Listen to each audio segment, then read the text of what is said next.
ശ്രവണവൈകല്യമുള്ളവർക്ക് കേൾവിയുടെ ലോകം.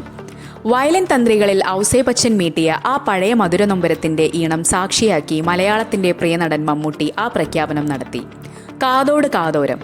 കേൾവി പരിമിതിയുള്ള നിർധനരായവർക്ക് സൗജന്യമായി കോക്ലിയർ ഇംപ്ലാന്റേഷൻ ശസ്ത്രക്രിയ ലഭ്യമാക്കുന്ന കെയർ ആൻഡ് ഷെയർ ഇന്റർനാഷണൽ ഫൗണ്ടേഷന്റെ പുതിയ ജീവകാരുണ്യ പദ്ധതിക്ക് കൊച്ചിയിൽ തുടക്കമായി. മമ്മൂട്ടി നേതൃത്വം നൽകുന്ന കെയർ ആൻഡ് ഷെയർ ഇന്റർനാഷണൽ ഫൗണ്ടേഷന്റെ 16ാം വാർഷികത്തോടനുബന്ധിച്ച് ആലുവ രാജഗിരി ആശുപത്രിയുമായി സഹകരിച്ചാണ് ഈ പദ്ധതി നടപ്പിലാക്കുന്നത്. കേൾവി എന്നത് ഒരു അനുഗ്രഹമാണ്. അത് ലഭിക്കാതെ പോയ ധാരാളം പേരുണ്ട്. അവർക്കു വേണ്ടിയാണ് ഈ പദ്ധതി. നന്മ ചെയ്യുക, നന്മ ചെയ്യുന്നവരെ പ്രോത്സാഹിപ്പിക്കുക, തിന്മയെ എതിർക്കുക. ഇതാണ് ഭൂമിയിൽ നമുക്ക് ചെയ്യാവുന്ന ഏറ്റവും മഹത്തായ കാര്യം, മമ്മൂട്ടി പറഞ്ഞു. പദ്ധതിയിൽ സാമ്പത്തികമായി പിന്നോക്കം നിൽക്കുന്ന കുടുംബങ്ങളിലെ അർഹരായവർക്ക് വലിയ തുക ചെലവ് വരുന്ന ശസ്ത്രക്രിയയും തുടർ ചികിത്സയും പൂർണ്ണമായും സൗജന്യമായി നൽകും. ആന്തരിക കർണത്തിലെ കോക്ലിയയിലെ കോശങ്ങളുടെ ശക്തി തീരെ കുറയുന്ന അവസ്ഥ കൊണ്ടുണ്ടാകുന്ന കേൾവിക്കുറവ് അനുഭവിക്കുന്ന വ്യക്തികൾക്ക് പദ്ധതിയുടെ ഗുണം ലഭിക്കും. കൊച്ചിയിൽ നടന്ന വാർഷികാഘോഷ പരിപാടി മലങ്കര ഓർത്തഡോക്സ് സഭ പരമാധ്യക്ഷൻ പരിശുദ്ധ ബസേലിയോസ് മാർത്തോമ മാത്യൂസ് തൃതീയൻ കത്തോലിക്ക ബാവ ഉദ്ഘാടനം ചെയ്തു. കാരുണ്യത്തിന്റെ ദൂതനായി ദൈവം ഭൂമിയിലേക്ക് അയച്ചയാളാണ് മമ്മൂട്ടി എന്ന് കത്തോലിക്ക ബാവ പറഞ്ഞു. മമ്മൂട്ടി നന്മയുടെ പര്യായമാണ്. അദ്ദേഹം സിനിമയിൽ മാത്രമേ അഭിനയിക്കാറുള്ളൂ. ജീവിതത്തിൽ അദ്ദേഹം നല്ല നടനല്ല. പകരം നന്മയുള്ള പ്രവൃത്തികളിലൂടെ ചുറ്റുമുള്ളവരെ ചേർത്ത് പിടിക്കാനാണ് മമ്മൂട്ടി ശ്രമിക്കുന്നത്, കത്തോലിക്ക ബാവ പറഞ്ഞു. പൂർവീകം, ഹൃദ്യം, ആശ്വാസം, വാത്സല്യം പദ്ധതികൾക്ക് ശേഷം മമ്മൂട്ടിയുമായി ചേർന്ന് വീണ്ടും ഒരു മഹത്തായ സംരംഭത്തിൽ പങ്കാളികളാകുന്നതിൽ വലിയ ആത്മസംതൃപ്തിയുണ്ടെന്ന് Rajagiri executive director father Johnson Vazhappilly പറഞ്ഞു. കേൾവിയില്ലാത്തവർക്ക് സംസാരശേഷിയും നഷ്ടപ്പെടുകയാണ്. സാമൂഹികപരമായി ഒറ്റപ്പെടുന്നു. ഇവർക്ക് കോക്ലിയർ ഇംപ്ലാന്റുകൾ വഴി ജീവിത നിലവാരവും ആശയവിനിമയ ശേഷിയും മെച്ചപ്പെടുത്താൻ കഴിയുമെന്ന് രാജഗിരി ENT വിഭാഗം മേധാവി ഡോക്ടർ രാജേഷ് രാജു ജോർജ് പറഞ്ഞു.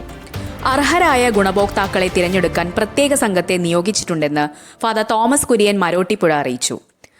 കേൾവി പരിമിതി വ്യക്തമാക്കുന്ന മെഡിക്കൽ സർട്ടിഫിക്കറ്റ്, ജനന സർട്ടിഫിക്കറ്റ്, കുടുംബത്തിന്റെ വരുമാന സർട്ടിഫിക്കറ്റ് എന്നിവ സഹിതമാണ് അപേക്ഷിക്കേണ്ടത്. കൂടുതൽ വിവരങ്ങൾക്ക് ബന്ധപ്പെടുക 9175590221. ഇതിൽ എന്നെ സംബന്ധിച്ചിടത്തോളം ഞാനൊരു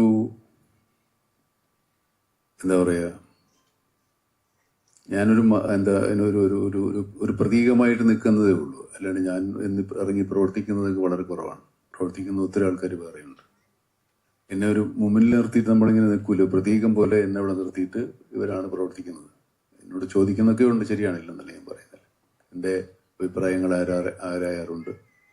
അത് അവർക്ക് ചേരുന്ന തരത്തിൽ അവർ സ്വീകരിക്കാറുണ്ട്.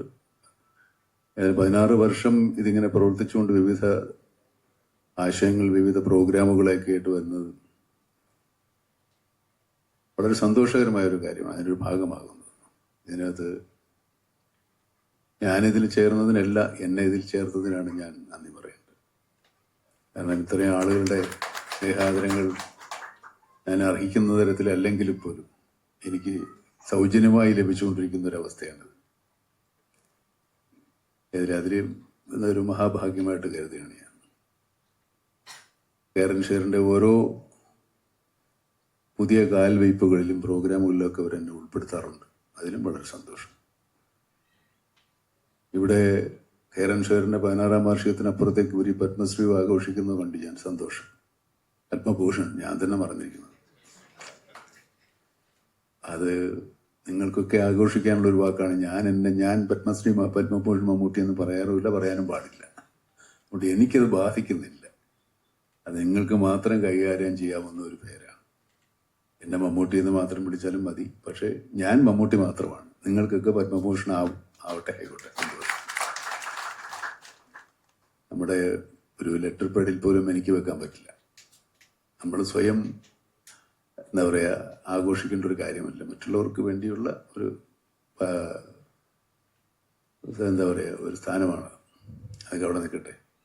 ഇന്നത്തെ ഈ സായനത്തിൽ നമുക്ക് മറ്റൊരു സന്തോഷം കൂടെയുണ്ട്. ഈ കാതോട് കാതോരം എന്ന ശ്രവണ സഹായ ഓപ്പറേഷന് വേണ്ടിയുള്ള പ്രോജക്റ്റ്. അത് വളരെ സന്തോഷം തോന്നിയ ഒന്ന്. അത് തുടക്കം തന്നെ നല്ല സംഗീതത്തിൻ്റെ അകമ്പടിയോടുകൂടിയാണ് നമ്മൾ. കാത് കേൾക്കാൻ വയ്യാത്ത ആളുകൾക്ക് നമ്മൾ കേൾക്കുന്ന പല സംഗീതം ഉൾപ്പെടെ പ്രകൃതിയിലെ ശബ്ദങ്ങൾ, നമ്മുടെ സംസാരം, ഭാഷകൾ ഒന്നും കേൾക്കാനോ ആസ്വദിക്കാനോ സാധിക്കാത്ത ഒത്തിരി ആളുകളുണ്ട്. എനിക്ക് തന്നെ പരിചയമുള്ള ഒത്തിരി പേരുണ്ട്. ഞാൻ ഷൂട്ടിങ്ങിനിടയ്ക്ക് ഒരാൾക്കൊരു ശ്രവണയന്ത്രം വാങ്ങിച്ചു കൊടുത്തിരുന്നു കാതിൽ വയ്ക്കാൻ. അയാളത് കുറച്ചു നേരം വെച്ചിട്ട് എടുത്തെറിഞ്ഞു കളഞ്ഞു. കാരണം ശബ്ദം എന്ന് പറയുന്നത് അയാൾക്ക് ഒരിക്കലും അനുഭവം ഉണ്ടായിട്ടില്ല, അയാൾ അനുഭവിച്ചിട്ടില്ല. അതെന്തൊരു ഭീകരാവസ്ഥയിലേക്ക് അയാൾ പോവുകയും അയാൾ പിന്നീട് ഒരിക്കലും ആ ശ്രവണ സഹായം ഉപയോഗിച്ചിട്ടില്ല, ഇപ്പോഴും ഉപയോഗിക്കുന്നില്ല. അപ്പോൾ അതിനെ സംബന്ധിച്ചുള്ള ഇവരും എന്താ പറയുക, ഇതിനെക്കുറിച്ച് ബോധവൽക്കരിക്കുക എന്ന് തന്നെ ഒരു വലിയ കാര്യമാണ്. കാരണം ഇതൊരു പുതിയ അനുഭവമാണ്. നമുക്ക് പഞ്ചേന്ദ്രിയങ്ങൾ കൊണ്ടുള്ള പല കാര്യങ്ങളും നമ്മളറിയാതെ ഭാഗ്യവാന്മാരായ നമുക്കൊക്കെ ഉണ്ട്. പല പഞ്ചേന്ദ്രിയങ്ങളും കണ്ണ്, കാഴ്ച, സംസാരശേഷി, കേൾവിയില്ലായ്മ, അങ്ങനെ ഒരുപാട് കുറവുകളുള്ള ഒത്തിരി മനുഷ്യർ നമ്മുടെ ഇടയിലുണ്ട്.